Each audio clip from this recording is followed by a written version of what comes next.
Very good morning सभी को।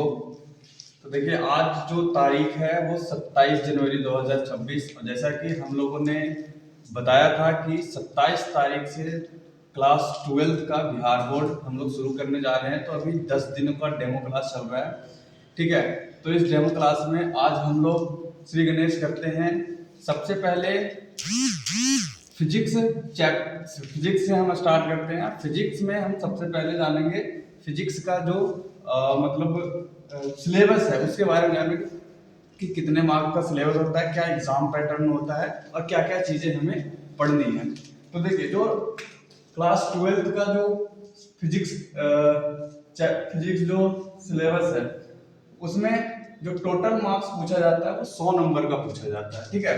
कितने नंबर का? 100 नंबर का पूछा जाता है, जिसमें से दो भाग होते हैं। एक तो थ्योरी वाली पार्ट होती है जो 70 मार्क्स का होता है, थ्योरी वाली पार्ट में 70 मार्क्स का। दूसरा आपका अपना मार्क्स होता है 30 मार्क्स, जो कि प्रैक्टिकल के नाम से जाना जाता है। और 30 मार्क्स ये आपको अपने स्कूल में आपके अटेंडेंस के आधार पर आपके टीचर से जितना जिसको बनता है उस हिसाब से टीचर्स मार्क्स देते हैं, ये 30 नंबर, ठीक है। इसके लिए आप अपना जो कॉलेज में शिक्षक हैं उनसे आप अपना बनाव रखिए, वो 30 मार्क्स में से मैक्सिमम आपको देने का काम करेंगे। तो 30 नंबर तो आपको यहीं से मिल जाएगा, मतलब पास होने पर तो मार्क्स यहाँ से भी मिल जाते हैं। लेकिन अब है जो थ्योरी वाली पार्ट है, तो थ्योरी वाली पार्ट में वो भी दो भाग में रहता है, एक तो ऑब्जेक्टिव और दूसरा सब्जेक्टिव। पहले क्या होता था कि पहले केवल सब्जेक्टिव होते थे, ऑब्जेक्टिव बहुत कम होता था, 5-10 नंबर का होता था। लेकिन अभी ऑब्जेक्टिव जो है वो सिलेबस को सही बनाने के लिए सब ज्यादा कर दिया गया है, ठीक है। मतलब आगे जाके तो कॉम्पिटिटिव एग्जाम्स में क्या रहता है, ऑब्जेक्टिव से ज्यादा रहता है, एग्जाम देते हैं तो नौकरी के लिए। तो यहाँ पे जो ऑब्जेक्टिव है वो 50% रहेगा और 50% सब्जेक्टिव रहेगा इस 70 मार्क्स में से। मतलब 35 मार्क्स ऑब्जेक्टिव के लिए और 35 मार्क्स सब्जेक्टिव के लिए रिजर्व होता है। ऑब्जेक्टिव में देखिए क्या होता है, ऑब्जेक्टिव में 70 क्वेश्चन आपका रहेगा और 70 क्वेश्चन में से आपको जो बनाना होगा वो 35 क्वेश्चन मात्र बनाना है, जो कि 1 नंबर का होगा। तो 35 नंबर तो मतलब 70 क्वेश्चन दिया हुआ उसमें से आपको जो आ रहा है वही 35 क्वेश्चन बनाना है। अब हर एक क्वेश्चन के लिए 2 क्वेश्चन दिया हुआ है, हर एक मार्क्स के लिए 2 क्वेश्चन दिया हुआ है, तो क्या एक तो आएगा ही आएगा कहीं ना कहीं से, ठीक है। तो ये 35 मार्क्स आपको क्या होंगे, यहां से आ जाएंगे, ठीक है। उसके बाद शॉर्ट आंसर क्वेश्चन होता है जो कि 20 क्वेश्चन रहता है। ये क्या रहता है, 20 क्वेश्चन मतलब, और बनाना कितना है, मात्र 10 क्वेश्चन, ठीक है। बनाना है केवल 10 क्वेश्चन और ये 2 नंबर का होता है। टोटल 20 मार्क्स के लिए ये शॉर्ट आंसर क्वेश्चन होता है। मतलब 20 क्वेश्चन है, उसमें से 10 को ही हमको चुन करके क्या करना है, लिखना है। तो 10 को क्या मतलब 20 में से 10 आ ही जाएंगे।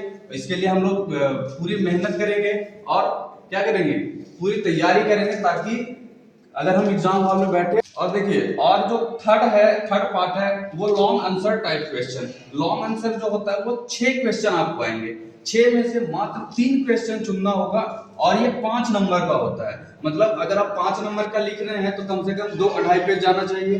तो उसमें से अगर आप कोशिश करते हैं तो 1.5 पेज भी लिख देते हैं, 1.5 पेज भी लिख देते हैं, तो आपको मतलब आधा से ज्यादा नंबर तो मिल ही जाएगा। और सही ढंग से लिखते हैं सुंदर सुंदर हैंडराइटिंग में तो आराम से 2.5 नंबर 3 नंबर तो आप ले ही आएंगे। लेकिन 5 नंबर लाना है हमको, क्योंकि हमको क्या करना है, सही ढंग से पढ़ाई करके, और ये 5 का 5 नंबर लाना हर एक क्वेश्चन के लिए। तो 3 क्वेश्चन हमको 6 में से 3 चुनना है, तो ये कितना हो जाएगा, 15 मार्क्स हो जाएगा। तो टोटल जब हम देखेंगे तो टोटल कितना हो जाएगा, ये 70 मार्क्स का हो जाएगा। 5 और 3 2 5 1 6, ठीक है ना, 1 2 7, 5 5 10 हो गया यहाँ पे, तो ये 70 मार्क्स का ये क्या हो जाएगा, टोटल हो जाएगा। अब 30 मार्क्स आपका यहाँ प्रैक्टिकल, तो टोटल कितना, 100 मार्क्स का।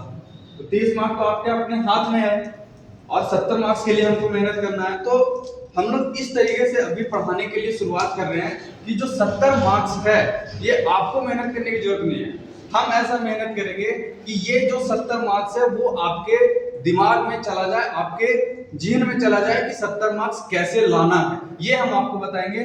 और जो भी पढ़ाई है वो ऐसा पढ़ाई देंगे हम कि आपको मतलब एक रट्टी भर के रटने की जरूरत नहीं पड़ेगी कि हम रट रहे हैं, एग्जाम के दिन एकदम परेशान हैं, किताब कॉपी खोल के बैठे हुए रात भर और सुबह पता चल रहा है कि एग्जाम हॉल में झुकनी मार रहे हैं। तो वो काम नहीं करना है। हमको 1 साल पूरे कड़ी मेहनत के साथ पढ़ाई करनी है, और कड़ी मेहनत से पढ़ाई करके हमें 70 मार्क्स को क्या करना, जब एग्जाम हॉल में बैठे तो लगे ऐसा कि ये आता है, ये आता है, ये आता है, ये आता है, ये आता है, मतलब सब कुछ आता है।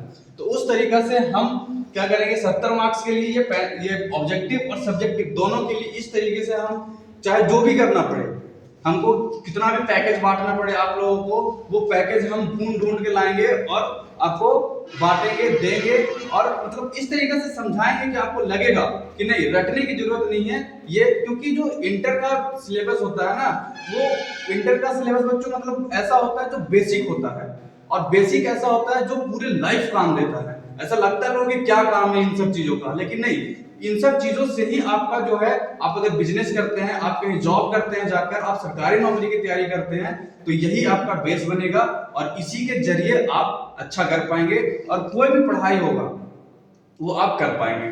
ठीक है, तो इस तरीके से ये जो है वो 100 मार्क्स का जो है वो सिलेबस है हमारे फिजिक्स के लिए। ठीक है ना, इसी तरीके से आपका केमिस्ट्री में भी होता है 100 मार्क्स के लिए। ठीक है।